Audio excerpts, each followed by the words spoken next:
A'udzubillahi minasyaitonirrajim. Bismillahirrahmanirrahim. Allahumma sholli ala sayyidina Muhammad wa ala sayyidina Muhammad. Rabbi sadri wa yassirli amri walhul muqdatam min lisani yafqahu qawli. Assalamualaikum warahmatullahi wabarakatuh. Sahabat-sahabatku, saudara-saudaraku dimanapun Anda berada. Pada minggu pagi ini, saya ingin mengajak saudara-saudara untuk berpikir.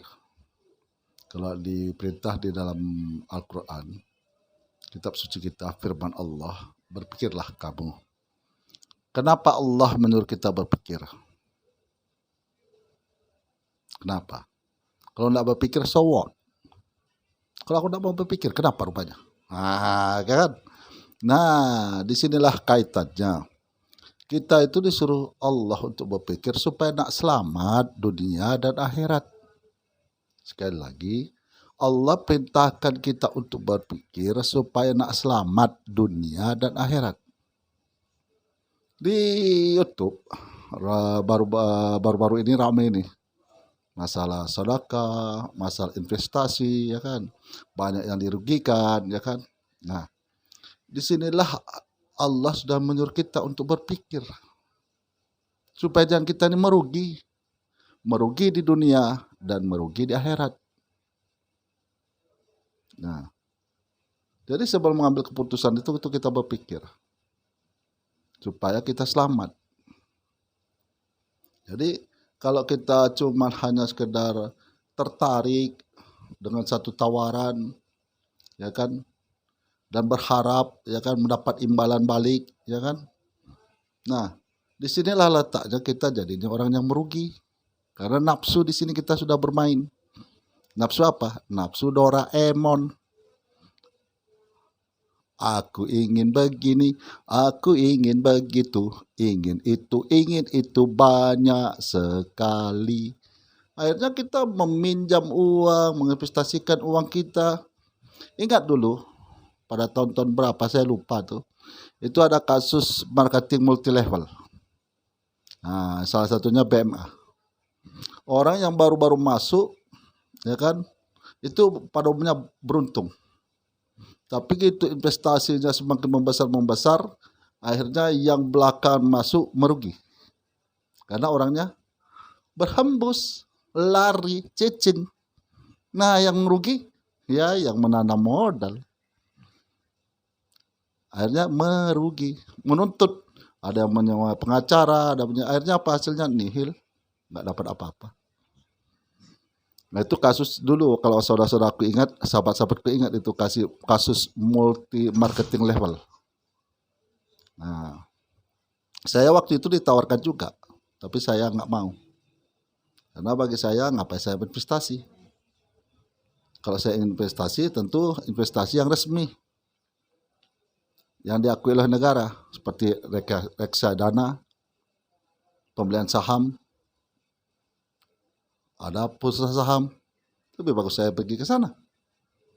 Nah, inilah saudara-saudaraku, janganlah kita ini selalu ikut-ikutan, tertarik, mengutamakan nafsu, ingin mendapatkan imbalan lebih. Cukuplah kita ini mendapatkan imbalannya dari Allah. Kalau saya disuruh bersedekah, mengikuti suatu ceramah seorang ustadz, nah, saya tak akan bersedekah di situ. Kenapa saya harus bersedekah dilihat oleh orang ramai?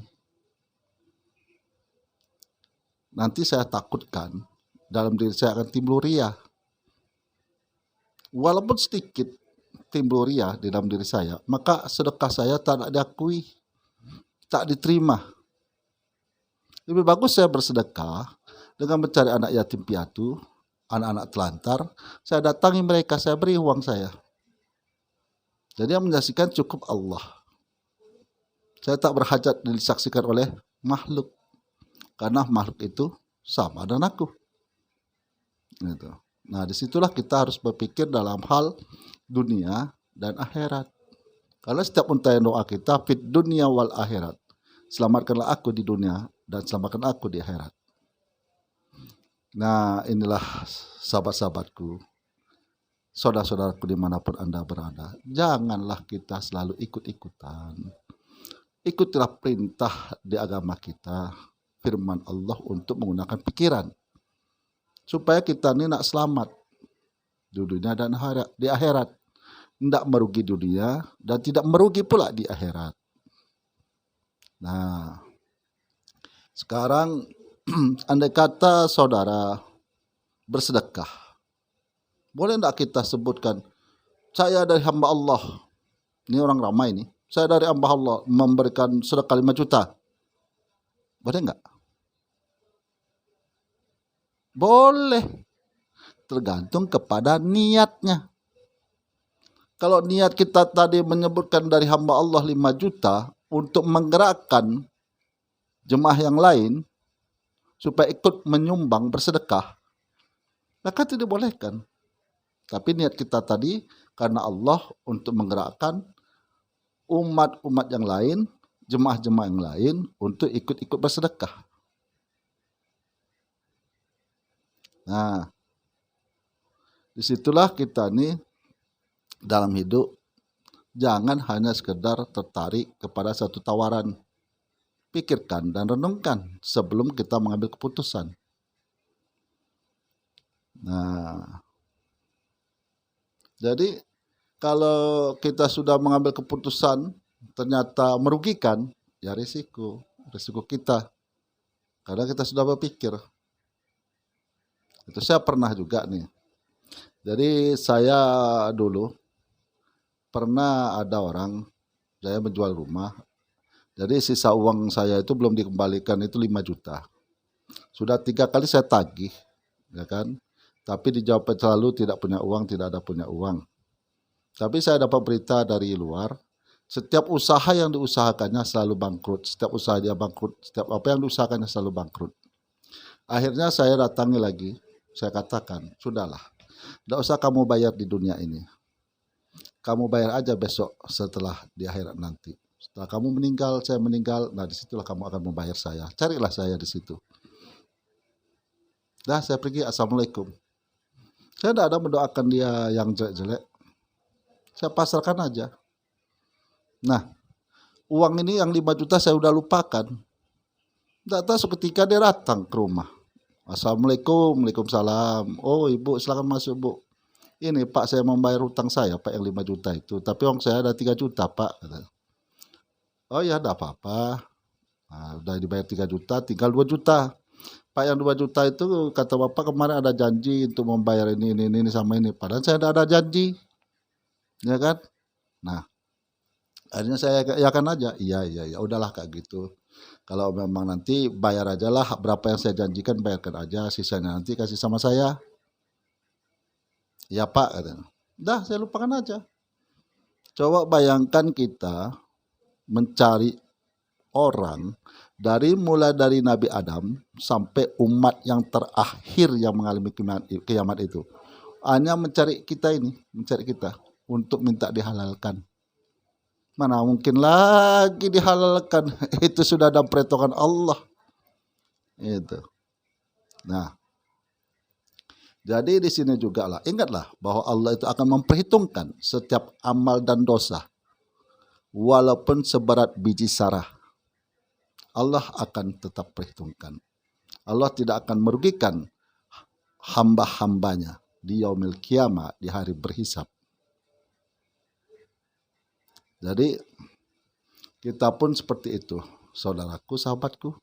Gunakanlah pikiran karena perintah agama supaya nak selamat dunia dan akhirat. Jadi jangan kita kalau disuruh suatu ustadz ya kan untuk bersedekah ya kan dengan cara-cara tertentu dihimbaukan dengan seperti ini kayak ini diambilkan dikasih uang. Nah uang itu kemana larinya? Siapa pertanggungjawabannya? Kemana disalurkan? Kan kita harus berpikir. Seperti saya dulu juga pernah mengikuti suatu kegiatan dari satu jemaah. Jadi waktu itu saya bilang sama amirnya, Saya kalau bersedekah, saya tidak mau ditentukan di masjid ini. Saya bersedekah sesuai dengan hati nurani saya. Boleh tidak seperti itu? Boleh Pak, dimanapun Bapak mau bersedekah silakan. Tidak harus di masjid ini. Baru saya ikut. Nah, disitulah kita menggunakan pikiran kita. Kita ini bersedekah karena Allah, mengharapkan redha rahmat Allah. Mengharapkan, sudah kalau kita sudah mendapat redha rahmat Allah, tentu rezeki akan diberikannya. Tak mungkin kita akan ditelantarkannya, tak diberikan makan. Karena nafsu, sekali lagi nafsu dan nafsu. Ingin lebih dan lebih dan lebih. Nah inilah sahabatku, dimanapun Anda berada. Janganlah kita termasuk orang yang merugi, baik di dunia maupun di yaumil kiamah nanti.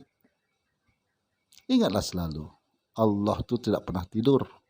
Sepandai-pandainya manusia di dunia ini bersilat lidah, itu di hadapan manusia.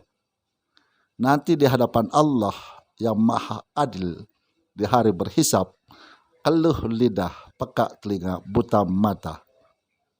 Tak satu pun yang bisa kita jawab, karena semua anggota badan akan berbicara. Semua anggota badan kita akan berbicara. Bicara masalah apa? Apa yang kita lakukan, apa yang kita katakan selama kita hidup di dunia. Nah, jadi salah satunya kan afala ta'qilun, apakah kamu tidak berpikir? Berpikir di sini masalah hal kekuasaan Allah, berpikir masalah bagaimana selamat dunia akhirat, bagaimana kebesaran agama Allah. Allah tuh maha menepati janji. Kalau janji manusia itu suka ingkar, tapi kalau janji Allah pasti. Jadi terserah kita. Nah, mudah-mudahan video yang saya buat ini bermanfaat bagi saudara-saudara kita dimanapun Anda berada. Dan saya doakan bagi penonton setia saya, kita selalu saling mendoakan supaya kita selalu sehat walafiat, murah rezeki, dan mendapat redha dan rahmat Allah.